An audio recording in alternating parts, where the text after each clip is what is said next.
Africa makes a semi-final always buys it. He was the first nigga. No. Said man, away from the games. There's a I'm game. a real hater like that. You guys are gonna ride Messi there, but like guys, the man can only do so much. Yo, my brothers, my sisters, and my ballers, welcome back to another match day of What's Football Without Fans with your favorite social football analyst, Tepiso Pizzi, aka Tepzoro. To the ballers passing by, I hope you like what you see because I surely like what I do. And make sure to join the returning ballers who continue to show me gang love and appreciation by liking, commenting, as well as to subscribe. Returning ballers are with me today. It's a fanfare out here. People who love beautiful football. I have Temba over nearest to me and Tendai on the far end. What's up? With us spitting heavy chats. Today's match day is all on hot takes. Each of us are going to give 2 hot takes, which we'll debate and say whether or not it's a heavy one or it's one that you actually feel is true. In saying that, as the host, I'll kick it off for the ballers in having the discussion on the floor that Jack Grealish, Man City's most expensive signing, has been a flop at Man City. What do you have to say? To be honest with you, man, I do not have. I think there is a debate to say that he's not been a flop because there was one season where Pep Guardiola used him in a very specific way to get what he wanted out of him, but it seems as though his ideas and plans have moved past those. So I'll say that the debate doesn't necessarily have legs to stand on. So I'll say he's definitely a flop for that price tag. Flop. And to be honest with you, the signing itself, Man City have this thing where they actually sign players for the sake of getting them off of the market. I don't know if you remember. Or to take away from an opposition club. I don't know if you guys remember Tottenham when they were negotiating with Man City during, I think it was 2021, to sell Harry Kane to Man City. And Daniel Levy was so, you know how he is with his negotiations. He takes his time. He didn't want to sell Harry Kane. When it came down to it, Man City realized that no one else is actually in for Harry Kane. So we can let go. Yeah, us not signing him wouldn't be damage. But if it was a matter of, okay, Real Madrid right now looking to secure a signature, and that would have been a monumental signing. Like imagine, because I remember they were flirtations of Harry Kane moving to Madrid, taking over from Benzema. Yeah, that would have been awesome, man. And that signing then for Man City would have made sense to sign him, to take him away from Real Madrid. As an Arsenal fan, I'm also sure you wanted it to happen far sooner than it did in seeing Harry Kane leave Tottenham Hotspur Stadium. But yeah, from my end, guys, Jack Grealish, man, it's just not come off at Man City. It honestly just hasn't come off at Man City. Yes, you mentioned that one season. Bro, it's not even a thing of, I don't remember a Jack Grealish highlight. Maybe the only thing I can think of is the win at the Emirates, the 3-1, where he scored the winner to make it 2-1 with the curler against Arsenal. But like, other than that, like, and it's not to pinpoint him to highlights. Yes, he was a starter in the treble winning season. Correct. And he played his part, but the expectation that we had is for Jack Grealish to be someone, Yes, he's had injuries, but he's lost his place in the national team. Well, now back with the September internationals. But in all honesty, what has Jack Grealish contributed to Man City? I think he does fit into Pep's system, or the particular treble season that you did mention. He played his part, because if we remember first season, Pep was trying to reinvent Grealish, trying to embed him into the team to play a specific role, which was completely different to the free role that he had in Villa. Whereas majority of the players that we've seen go into Pep's system, you stop being the free-flowing player that you are. You need to make... I'm not sure if you've seen majority of the memes where it's always Grealish runs down the line, he turns and he passes back. That never used to be in Grealish's game. So I think that's also something that Pep did do to Grealish. I look at it now a bit more with Doku, where maybe Pep has changed the way he views football, and he's trying to make certain tweaks. And like we mentioned, it's also the 100 million pound Price tag. which was the first of its kind. And I think that's the first time that we did see this whole conversation come about English tax, where I never thought Grealish would move for £100 million. I didn't rate him that much, to be honest. Especially, I understand you're captain of Villa, but 100 million. You've never won anything. What's his best tally since arriving in Man City? Like goals I involvement. don't think he's had 10, over I 10. think he's got less than 20 or 30 goals overall. Yeah, I don't think he's had. Or it's just goals. Well, yeah, it's not really the issue. Yeah, goal involvement, I would think there's a season where he passed 10. But like you're saying, for us to even think of that is an issue. And I feel like he's been... And His it's like he spot lost his has source, eh? his spot has been lost to Doku, and he's lost his source, as you say, which partly you're saying Savio's here. could have been Oh, blamed Grealish, it's over. to Pep Guardiola. 100%. They just signed Savio. I just realized that Tepi, like that was the final nail in the coffin. It's over for him at City. But now it's a matter of how does he reinvent himself? Where does he go? That's the next thing, because you can't just leave. You're £100 million signing. Nah. What are It's they a gonna new do? season for him. They've called him for the September internationals. He didn't start the season off well as well. I think he was injured the first 2 games. Yeah, he missed the first game against Chelsea. He played well against West Ham in the 3-1 win, but it's the most basic form of saying he played well. Yeah, your the way you said it was very underwhelming. So it was probably mediocre. Your job was, yeah. Yeah. It was a mid-good, if we can say that. You What's know, actually funny? I just remembered where you said, what are the highlights that we know of Grealish? And I'm thinking about it now. Probably the most prominent ones were the treble celebration that come to mind. Oh, him getting drunk. Yeah, him getting drunk. Wow, Tenda, you went there. I went there. Brother, I'm thinking about it on the pitch That as is well. his Even best just- highlight. Bro, Oh your my greatest God. highlight at Man City is off the pitch.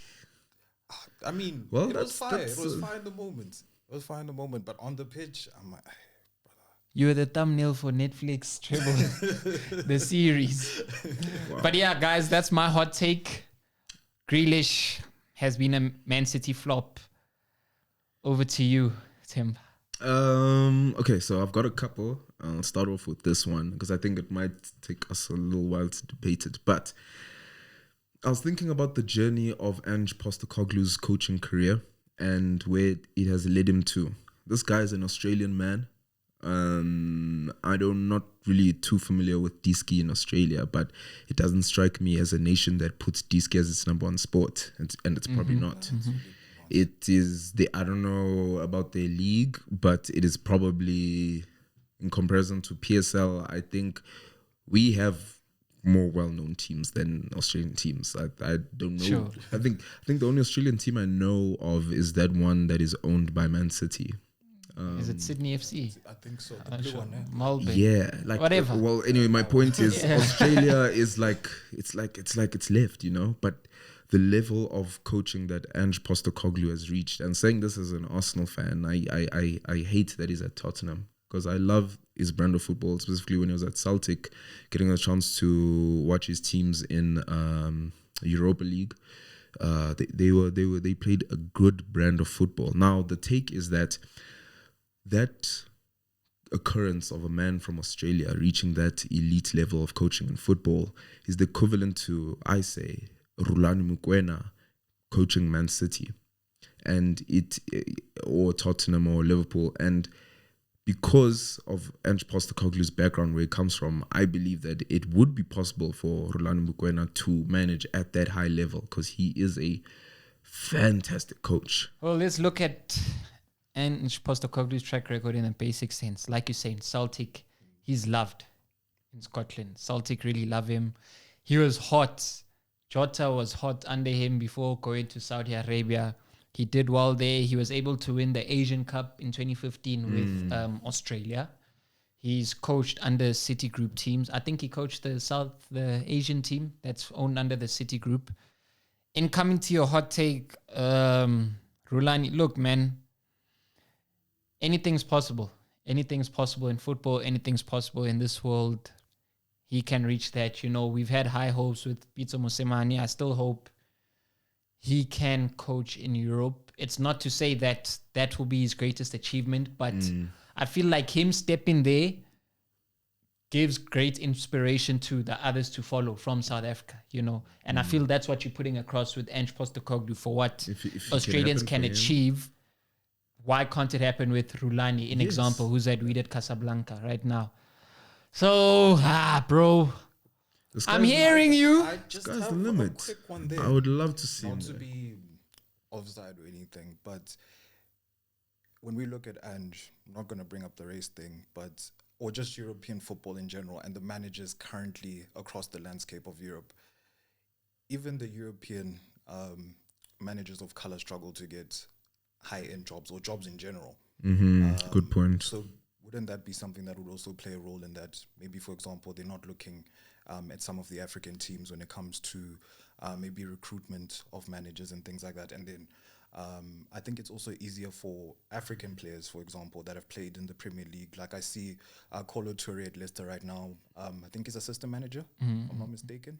Will probably work his way up, and he'll probably find himself in a better position. He had to a end job up- last season, got fired after a few months. It's been tough for many. Ledley King Yeah. has been. I remember. I think after coming back to Patrick Spurs, Vieira. when Mourinho was coach, Ledley King was part of the coaching staff, and then what's his name? Ryan Mason got brought in And to stand in to finish the season. You know, That was weird.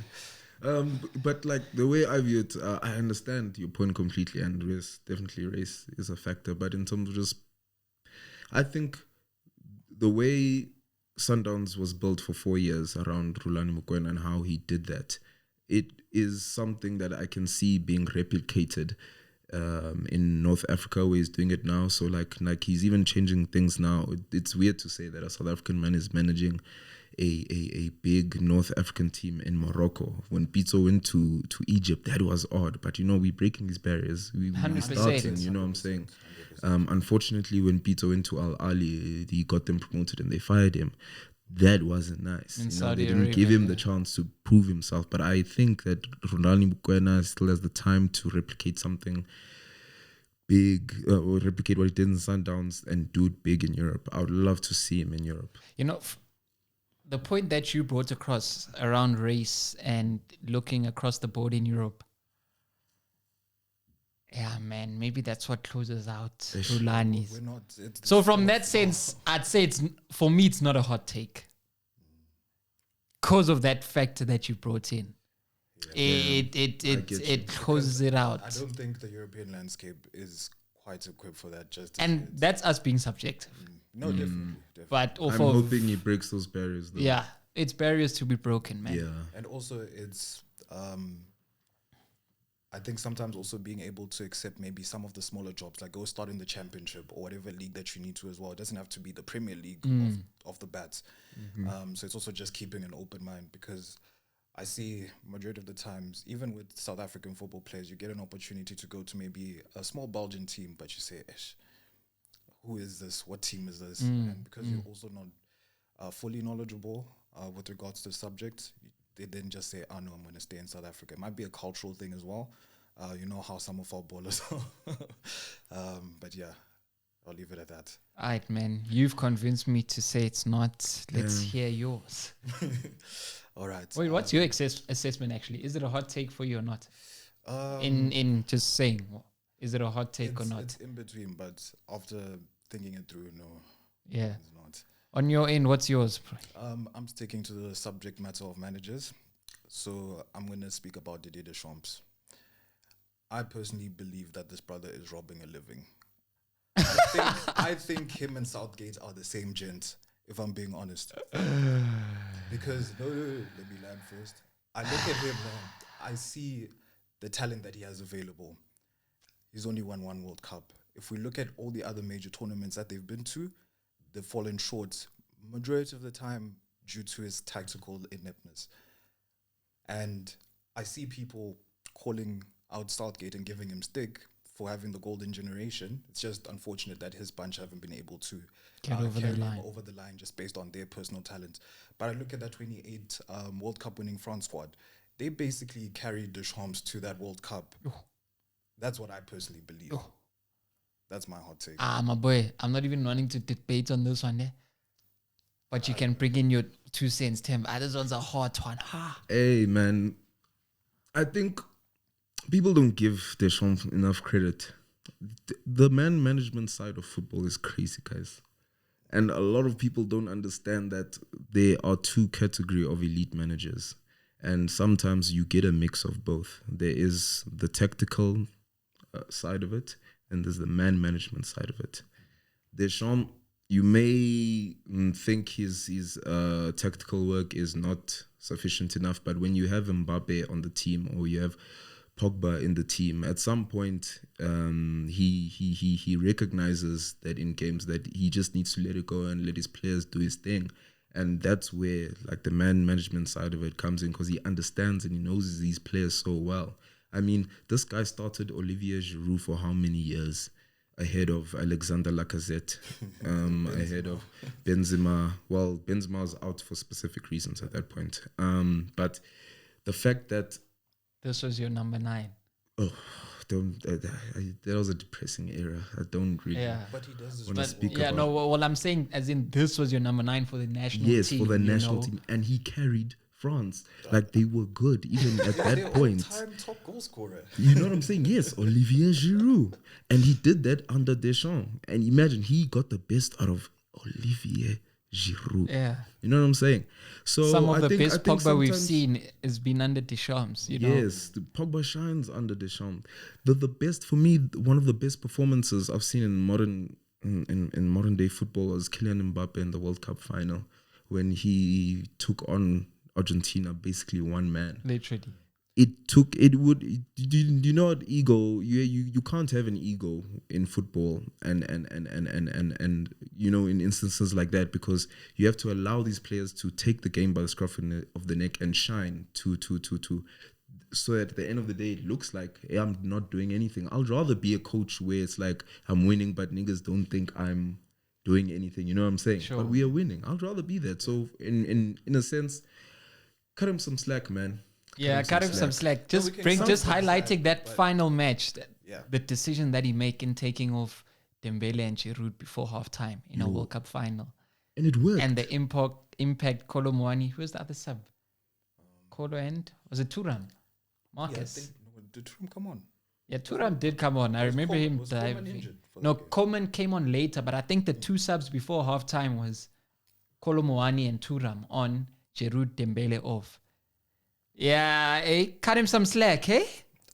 But I think cut him some I'm slack. hearing the man management aspect of it, but I mean, that's the highlights characteristic that they've also been saying about Southgate, which is why I brought him up, because his man management is amazing. He's been keeping this team together. His issue is that he wants to be buddy friends with the players, Ish. and that's not how football works. And so, it annoys me. yeah, I don't. So in that aspect, I wouldn't count him as an elite man manager. I mean, his jobs before, where was he? He was at Middlesbrough at some point, right? I remember his did he club manage it? football. Whatever. Yeah, he And, has. and he has, but yeah, he under played for the under 21, 21 but like, yeah, he has managed at club level. You know, so like these are. Has Deschamps managed at club level? I don't think so. I don't know his don't track think record before France, hey? I don't think so. But what, he's approaching France 10 captain. years now, or over. He was France captain. Now he's the manager of the national team, and he's won the World Cup as the captain, and he's won the World Cup as the national team manager. So, bro, you will never get me to say that he's anywhere near Southgate. That 90, Deschamps that is 98 good. Team, though, with the one way he won as captain was sensational. And even this crop of France The players, that's what I'm saying. 2,000 Yeah, euros he we won can- as a captain and then lost in the final as a coach. Yo, yeah, nah, you landing, bro. Cut the man some We slack. can cut him slack, but okay, are we saying if any other manager was to come into that role, let's say, for example, I don't know, who can I put at as an entry level manager? Like, to interrupt you, nah, he did try go expensive with France, as is what we all wish to see with the national team.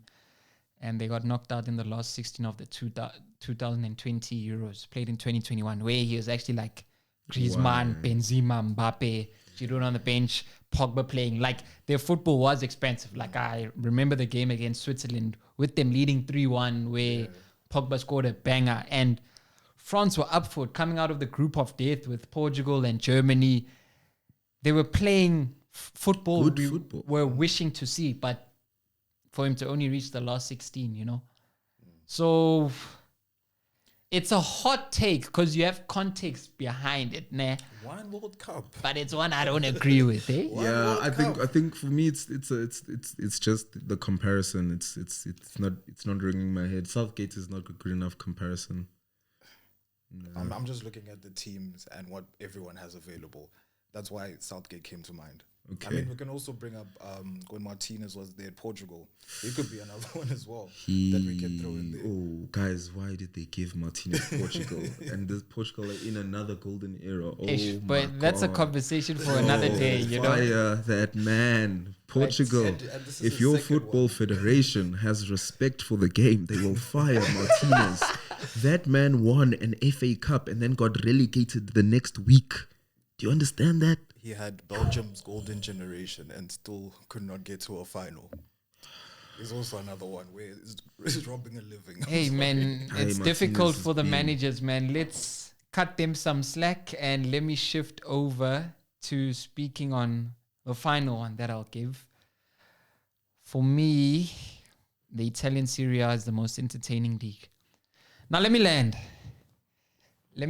You know, when you watch Italian football and the Serie A in context with the Seven Sisters being the two Milan giants, the two Rome giants as Roma and Lazio, then Napoli, Juventus and Atalanta. When those teams go against each other, it's always just pure entertainment. When the small teams come up against the bigger sides, it's pure entertainment there as well. An underdog can easily win with us not surprised away from home most of the time. But they just lack heavy marketability and players that can be marketed to be stars of the league, you know. Let's not forget that before the Premier League's Serie was the best Serie A league. was the best league in the world for years, decades. Basically. Like for a long time, that was where everyone wanted to go. It was Serie A. No one really cared about the English Premier League Yeah. like that. Well, I agree with you in terms of like its competitiveness. It is highly competitive, and I think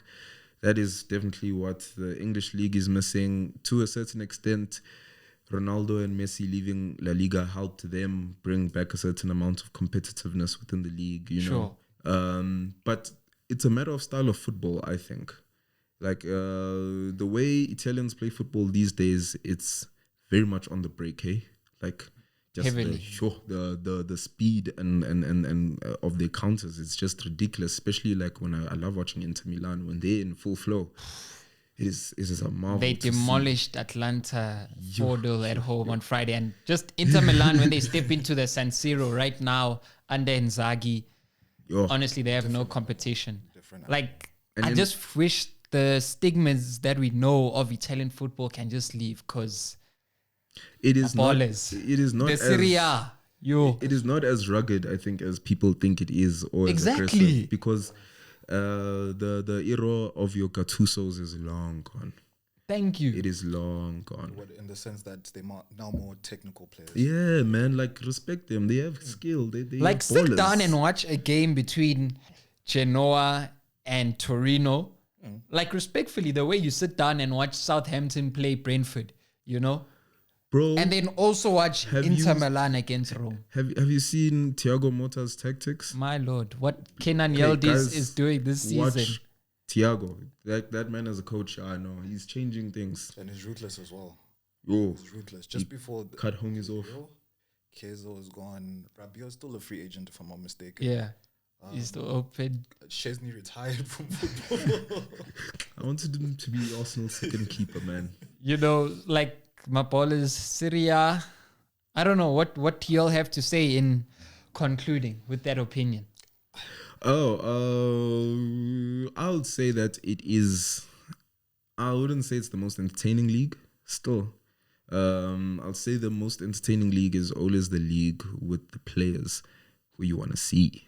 Yeah, so right now, for me, I'm leaning towards La Liga because the array of footballers that they have now, Yeah. like it is. I'm waiting for Mbappe to click. I hope he doesn't pull a 007, but this is going to be a very exciting season. Also Yeah. because there's been a change in structure in the Champions League, so I'm looking to see how the La Liga teams who generally perform well within Europa League and UEFA Champions League now perform there. I'm looking forward to see who the new guy that's gonna come into the top 8 and just bully everyone. There's always a team, like Girona was that team last season. Sure. This season I'm expecting to see some team to step up because they do play good football. So yeah, I won't even mention the Prem right now. It feels very Farmers League type vibe. Yeah, I hear that. From my side, I don't particularly agree. I'm not really a fan of Serie A.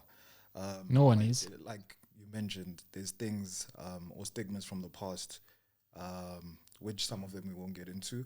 And then there was a point where Juventus was just dominating left, right, and center, and it essentially started being called a Farmers League. Although now it is a bit more competitive, where you see the AC Milans winning the league, Inter winning the league, Napoli, God forbid, no one saw that coming. It was almost similar to when Leicester won the league. True. And then this season, Hey, don't hear Napoli people. AC Milan still hasn't won a game this season after the first 3.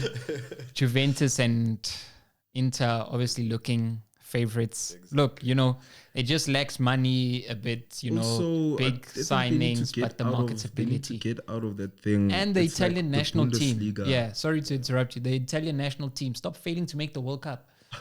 But they're always a dog. It's weird. Why are you guys back? I mean, in the European Cups, the last couple of ones, they've been a dark horse for me.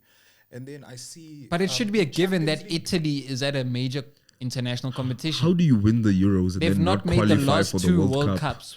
And they won the Euros in between that. You understand? No, but we need to look at context as well with how the other European teams are performing. I mean, Croatia never used to be a regular at the World Cup, like how they are now. But then it contradicts it back as to you won the Euros. Yeah. Also, I think the sting of the league having Juventus and AC Milan, into the big guys, have cherry pick any talent that they want in Italy. It also kills the league a little bit. It's similar to what Bayern Munich have been doing to the Bundesliga. I feel like, hey man, it kind of destroys the league in a way, and that's why I like your Dortmunds who, Surprise you. Yeah, they take the lesser guy who Bayern won't sign, but then they'll make him into a polished diamond, and then Bayern will sign him, Yes, but they're basically an academy for Bayern now. Yeah. That's where we wrap it up, my ballers. These have been the hot takes. Mention down in the comments below on what you agree with and what you disagree with in simply having your say. Tell us what you'd like us to speak on as a hot take next time. Thanks to the guests with today's match day. Continue to like, comment, share, and subscribe. And until next time, live long. And Fire Martinez. You guys are gonna ride Messi, but like guys, the man can only do so much.